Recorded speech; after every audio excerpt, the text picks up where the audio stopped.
Housing TV Africa, your first in housing development broadcasting.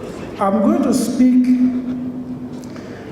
to the matter of housing for the police force as I see it.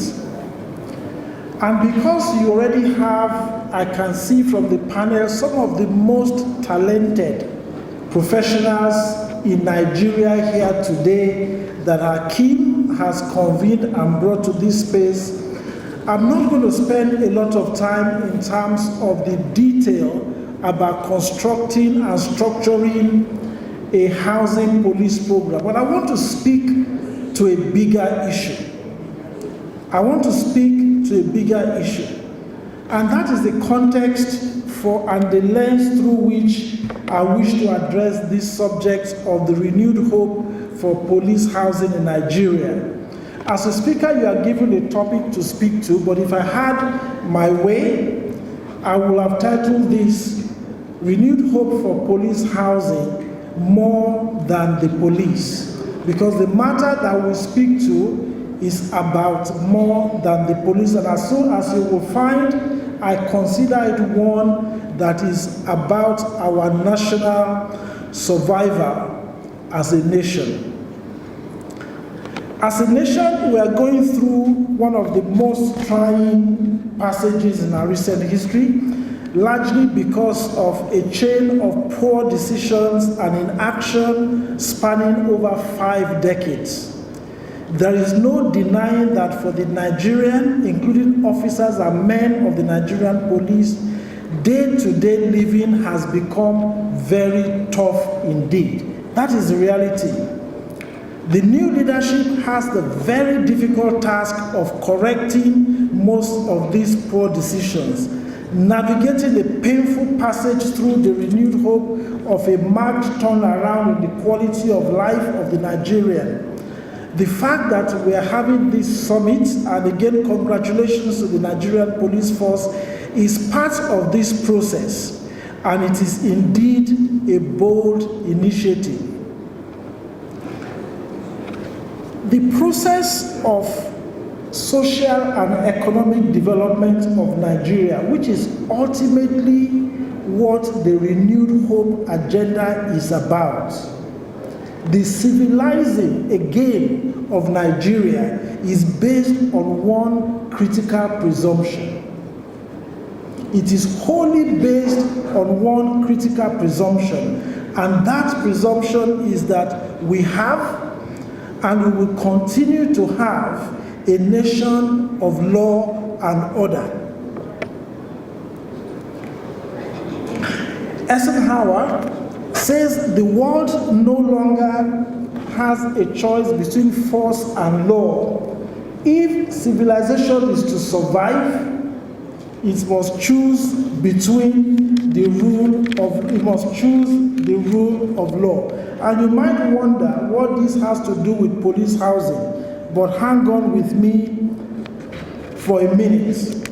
It is highly challenging for a society to develop sustainably without the rule of law and order. While it may be theoretically possible for some progress to occur in the absence of one, the trajectory of development is likely to be limited and is fraught with challenges, and this is why. One, where you don't have a rule of law and order, you will have instability and uncertainty. Societies will experience high levels of uncertainty, fear, which will defy investment, disrupt economic activities, and hinder social progress.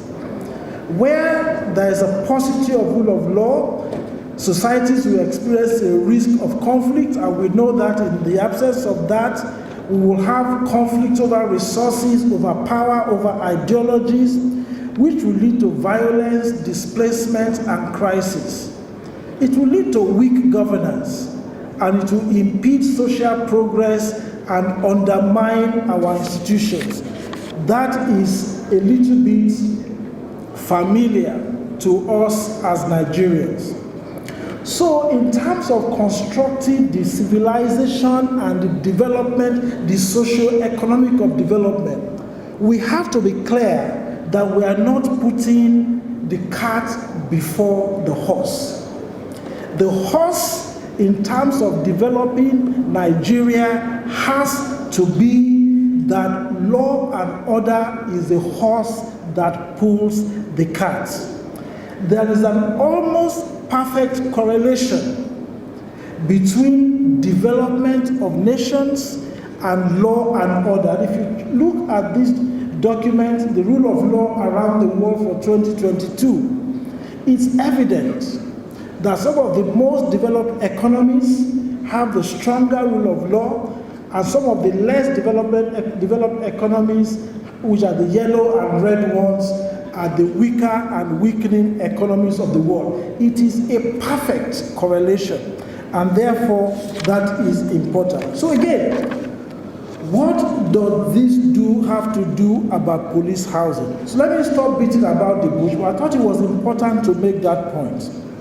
The point I'm trying to make unashamedly is this, that at the heart of the rule of law and order is the police essentially.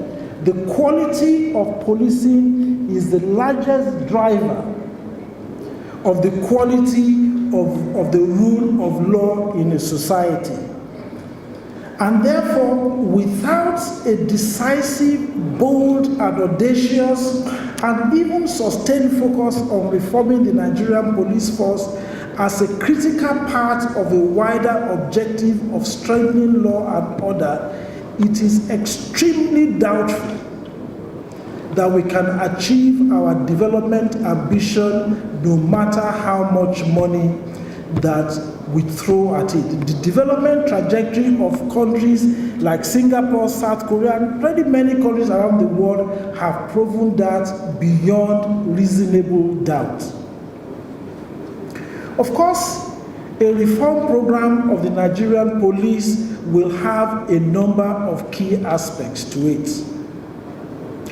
But there's been a lot of studies on NOJA 2025 in Binovia that suggested that one of the key drivers for the effectiveness of policing is the morale of the police office, the men and officers of the police force. And a key driver, it identified in that study that one of the key drivers, one of the top 3 key drivers of the morale of the policemen, and this was a study that was based in Nigeria, was the quality of the housing units that they have. So the chain, development, law and order, policing, morale of the policemen. So that is the chain so far, but we go on. The quality of life identified housing as one of its top 3 contributors to effectiveness of the policing. The last time the Nigerian police force went on strike, that was during the administration of President Obasanjo. One of the key factors leading to that action were what you would call bread and butter issues. And they were the welfare of officers. And those welfare issues weren't limited to salaries. They included the affordable and decent housing and the condition of barracks, which have been shown to be in a terrible state. So, Chairman and Atthe Inspector General, let me recap the key point I've tried to make at the opening of this keynote speech. It is that housing that is decent and affordable is a primary contributor to officers' morale. That officers' morale itself is a critical foundation for the effectiveness of policing. And an effective policing is critical to maintaining law and order. And law and order is a prerequisite for national development, period. That is really the key change that I choose to make. Why do I choose to do that? In over 30 years of practicing in the housing space, housing has been considered as a do-good, something that is nice to do. If the police housing program is to succeed, we must change that paradigm. It is not a nice thing to do. It is a necessary thing to do. It is a priority thing to do if we want to develop. And I think it is important that it is presented and our advocacy underscores that point. It should not be the crumbs on the table in terms of the allocation of our resources as a nation. No, it has to take the pride of place as a priority in terms of the allocation of our resources, because it is fundamentally critical to achieving our objective of being a civilized nation. So let me move on from that and talk about leveraging housing for law and order. So we've established housing, the place of housing in building policing effectiveness, and therefore our socioeconomic development, which is the heart of the Renewed Hope agenda. And I want to talk about housing itself as a tool for doing that through a number of topics. One is around looking first at where we are, and I think Akeem and a few others have alluded to that, so I'm not going to spend a lot of time on this, on the current state of housing. And then look at what are the key policy issues that all of us must look at, particularly the police, Akeem, who is working with them, the police property company, and all of that. What are the key policy issues that you need to consider in designing a housing program that has a chance of success? Then I would, without spending too much time on it, illustrate a couple of police housing programs. I have had the privilege to work on at least 4 police housing programs across different sub-Saharan African countries. And finally talk about what I see as the imperatives for success. We are not short on announcements, as I will show, and we are not short on initiatives. But as you will see, the reality is that we have not been as effective and successful even against targets that we set ourselves as we should be. So what are the lessons that we can learn from that? So let me go on to the current situation. As I said, I'm not going to spend too much time on that. Every one of those who drives around Nigeria, some of our big cities, will feel that these things are familiar. And as somebody else has said, in 2021, the then IG indicated about 10% of the members of the force who require accommodation, less than 10% of them actually have access to that accommodation. Then you will have thought that those 10% were actually the lucky ones, but they are not really better off.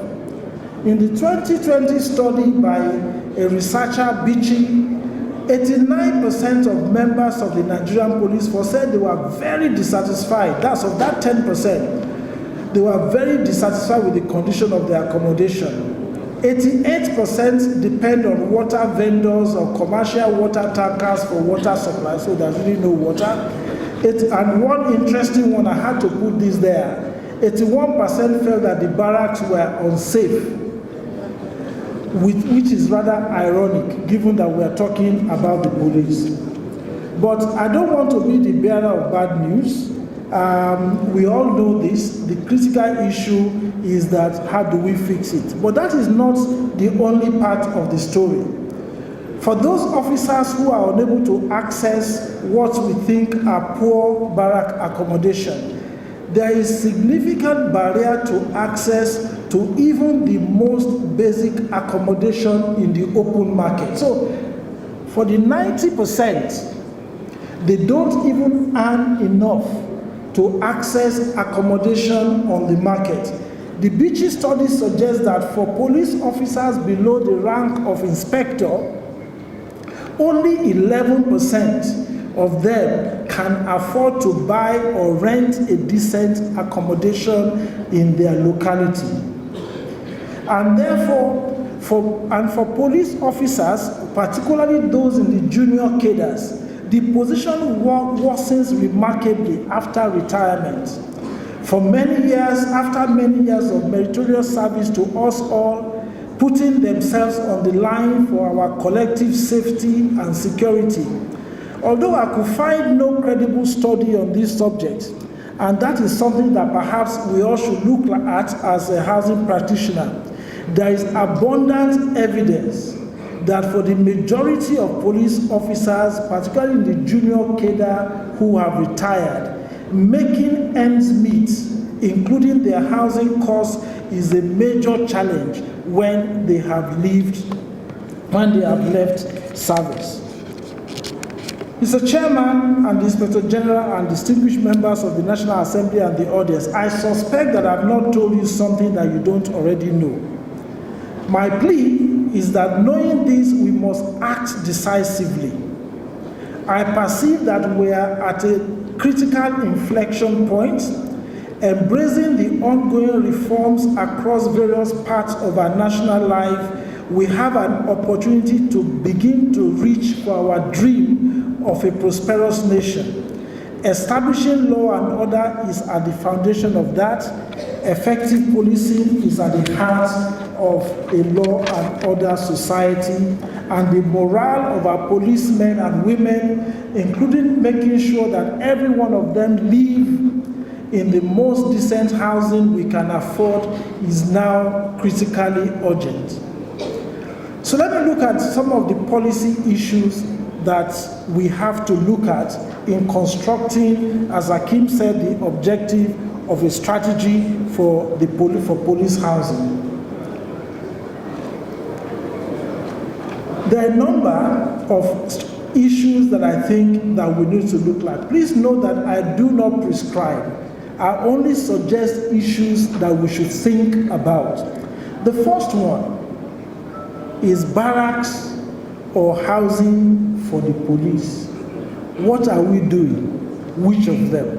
Historically, particularly in this part of the world, because of our colonial heritage, the provision of barracks, or as I prefer to call them, service accommodations, because I just don't like the word barracks, has been an almost unchallenged policies for housing serving police officers, except particularly those in the middle and lower cadres.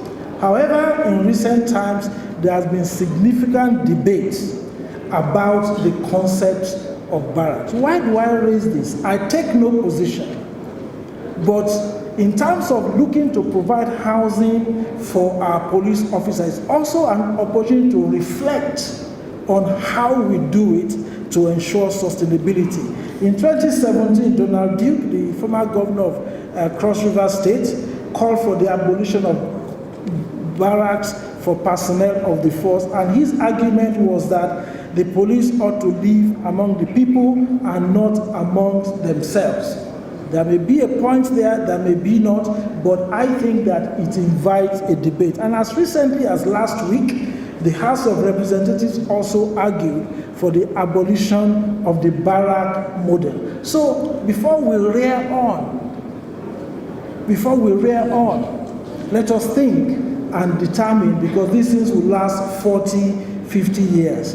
As I said, it's probably not the right place to evaluate the merit of the different arguments, but I'm sure that our eminent panel will pick up most of these issues.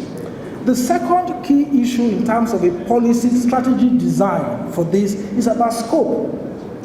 We're actually not talking about a single housing market. In my view, we're talking about three separate and distinct housing markets. There's a service accommodation that you can call barracks. There's an open market housing where a police officer is enabled to buy a house in the open market like anybody else. And there's, of course, a post-service housing which is similar to the second. Each of those need to have its own distinct strategy. And I think it's important to determine which one of those is the police responsible for, because the first issue about failure is trying to do everything and not doing anything. Which one is priority? Which one is the police 100% responsible for?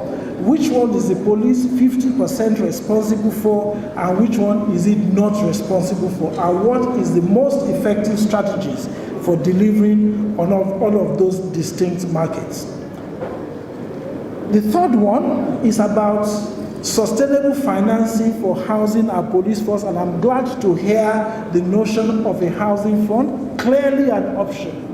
But let us think it through. It is important that we have a financing framework that is not just here today and not there tomorrow.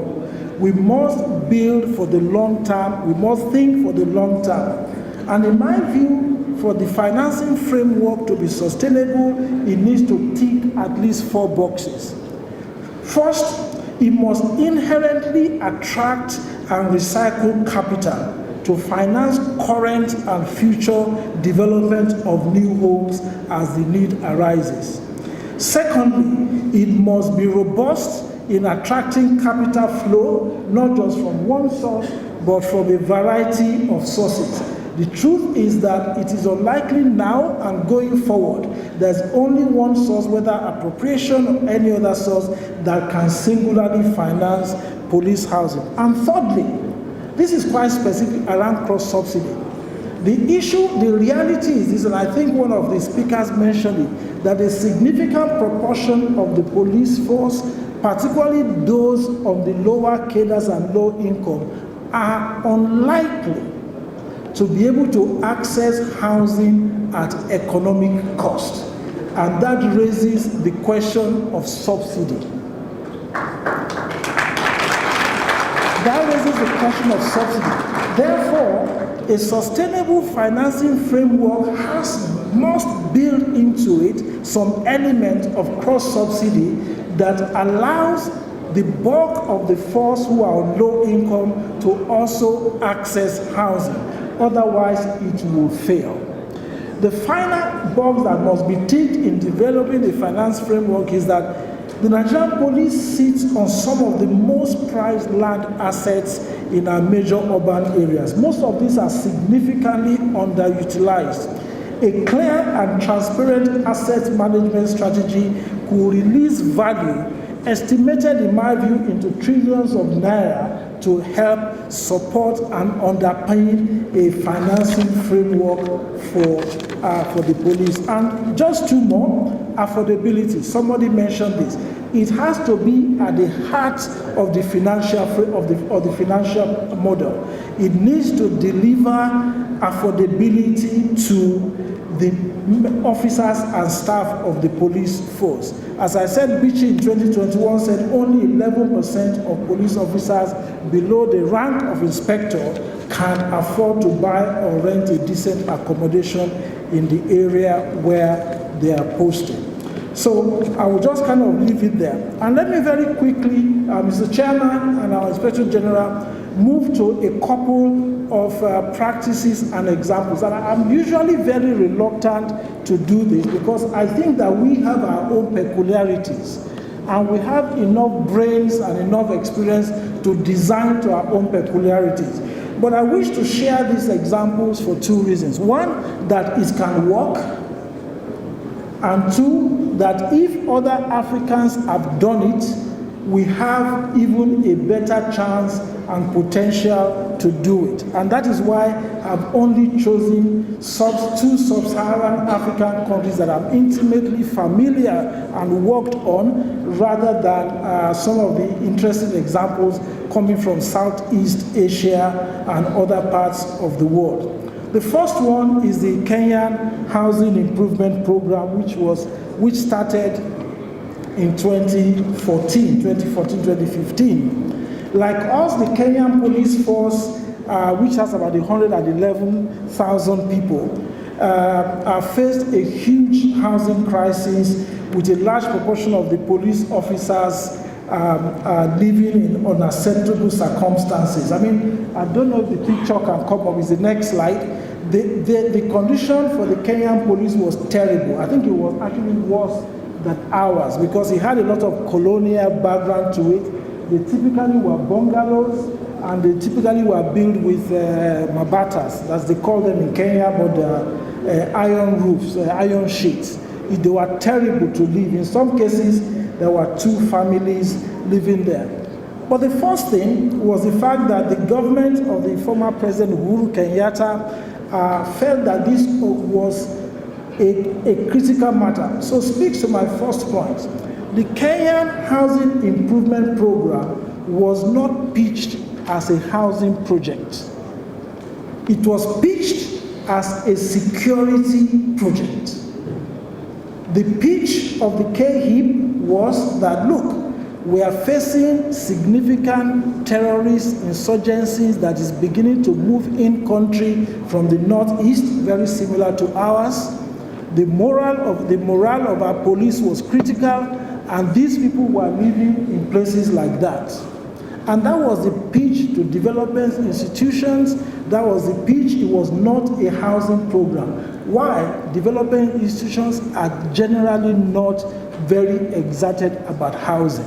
That is the reality. And therefore, what made this happen was seeing it as a security issue rather than a housing issue. The program structure, I wouldn't spend too long on it, was for only 30,000 homes over 4 years, so quite small compared to what we are thinking about, and the initial 3,000 homes was to be developed in 18 months. You know, but it ticked a lot of the buttons that I already talked about. It was affordable. It was affordable because the smaller the unit started from $3,400 per unit, which well, now with our own 1,000 to the dollar will be about $3.4 million. Okay, but that was well affordable to the average Kenyan police. But what was important about this, and I think without taking a long time about this, what I think was unique about KHIP was the funding framework. In the salary of each officer of the Kenyan police was a line which was a housing allowance. And the Treasury took all of that housing allowance and said, look, if somebody was earning 15,000 naira per month as a housing allowance, and rather than him taking the cash, how much house can he buy for that 10,000 naira per month? When we did the numbers, there was no real house he could buy, but with a subsidy, which at that time I think it was 25%, in addition to that, he could get a decent 1-bedroom unit. So the government decided he will pay with his housing allowance. The government annually would top it up with the 25%. Each of the policemen knew what was happening, where it was happening, and what the cost was around them. And finally, absolute political commitment. I will never forget one of the meetings on the project team for the Kenyan project with the president at that time. Right in the middle of the meeting, he stopped the meeting, ordered everybody into a bus and zipped through Nairobi to go and visit one of the sites to solve a problem. There was a personal commitment right from the top that ensured that there was delivery. The second key one I should talk about is very briefly, this is totally different, was the Ugandan Police Housing Program. They had a program of 53,000 homes over a 10-year period. Unlike the Kenyan example, the Ugandan Police Housing Program was to be totally and fully private sector financed, but on the back of a government guarantee. So the government announced, I think the stuff is down there, announced a procurement program, internationally advertised, selected about 6 big players. I think some of the ones that Akim mentioned was one of the bidders who were going to deliver these units over a 10-year delivery agreement. Did it work? It's early days, because as of December 2023, only 450 houses have been completed. And the challenge for them has been that a lot of the partners took longer than expected to be able to mobilize financing or affordable financing, because the market had changed before the deals were closed. So there's been a slower uptake in the Ghana program than in the Kenyan program. And whereas, again, I have to be careful here, because I know the audience, is the fact that sometimes this has to be a partnership between the private sector and government. We cannot do it with government, particularly even if that is limited only to political will. So let me begin to draw to a close, Mr. Chairman and Inspector General, about what I see as the imperatives for success. The imperatives for success. Again, I don't want to be the bearer of bad news, but my mantra in life is that except you know where you are coming from, you will struggle about the where you are going. Our reality, and I am a part of that, as housing practitioners in Nigeria, is that our scorecard is actually not very good. This is our reality. And if we are blind to that reality, we will be unable to make the changes that are required to deliver on this noble program. The truth is, I just went online, and you can. There have been many announcements over the last 5 to 10 years of humongous police housing programs. There was one for 100,000 houses with a 750 billion naira capital that was all over the place. I don't think one house was ever built. We need to understand. We need to understand what is making us to get those kind of results, so that in understanding them, we are able to develop wisdom to act in a different way. Because we can't afford to fail this time. But if we are not going to fail, we must have clarity about what we must do differently. And the following are some key suggestions. First, political will.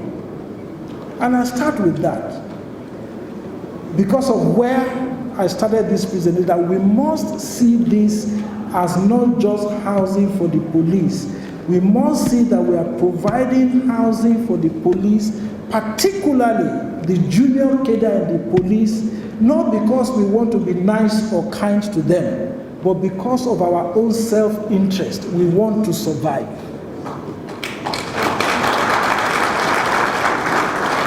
Because we want to survive. And we must draw forth from that self-interest a very strong political will, and I commend you, the Inspector General and the police leadership, in wanting to confront this matter. But let me suggest, sir, that we must go beyond that.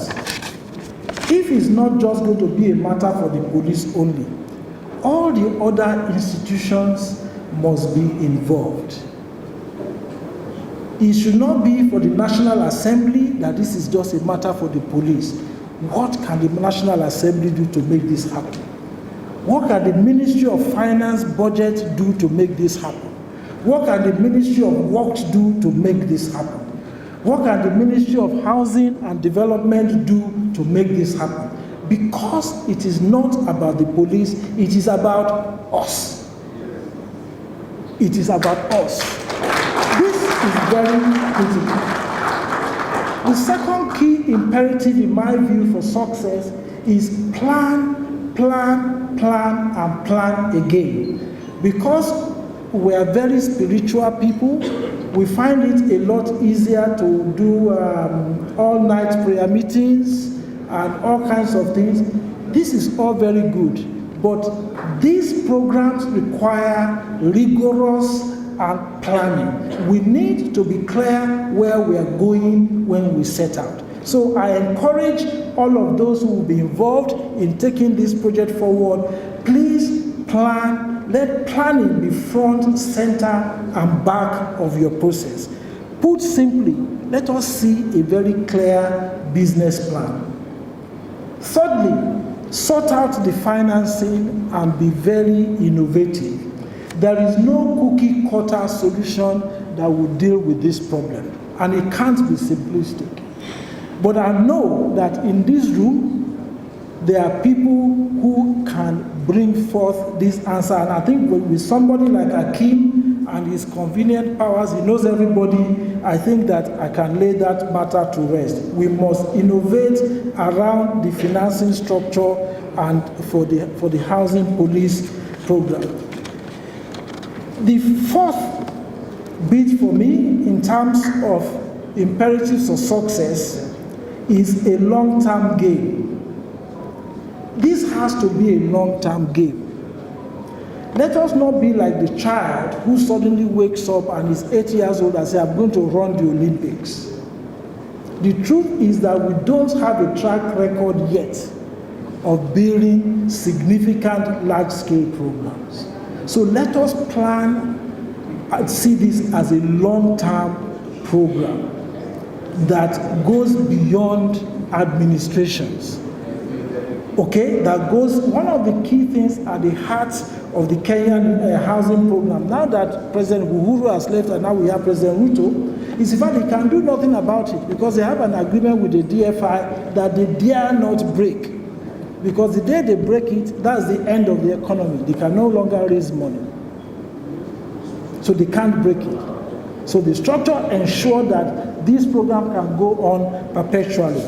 And finally, sir, is strengthening existing institutions. I know that this is a bit of a sensitive one. I just got 2 minutes and I'll be done. Strengthening existing institutions is a sensitive one, but we must say it. The police has a number of existing institutions. You have a mortgage bank, you have a property development bank, you have one of the largest cooperatives in the country. We need to ask the question, can they do more? What can we do to help them to drive this ambitious program for housing? What can we do to make them exciting organizations that can attract financing? We need to ask ourselves that question. Finally, sir,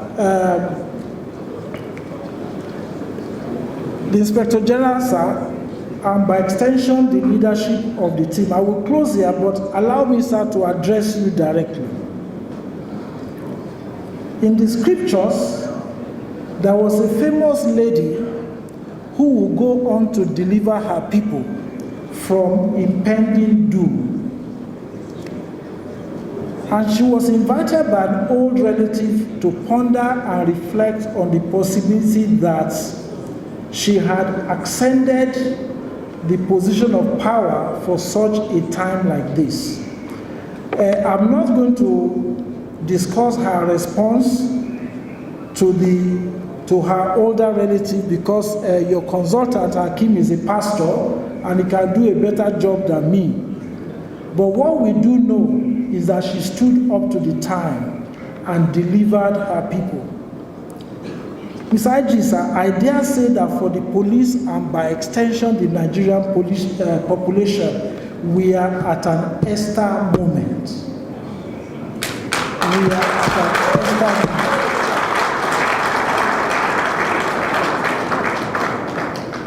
I have outlined my own perspectives on housing the police.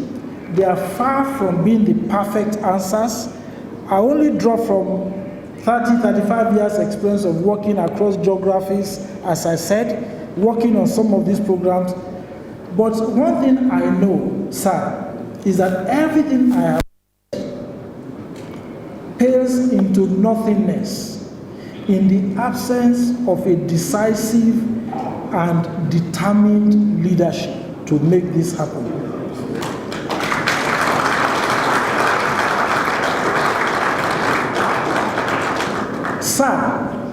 the mantle of that leadership on this matter falls on you now. In the words of J.F. Kennedy at another Easter moment, he said, all of this will not be finished in the first 100 days, nor will it be finished in the first 1,000 days, not in the life of this administration, not even perhaps in our own lifetime, but let us begin. I pray that God will grant you grace.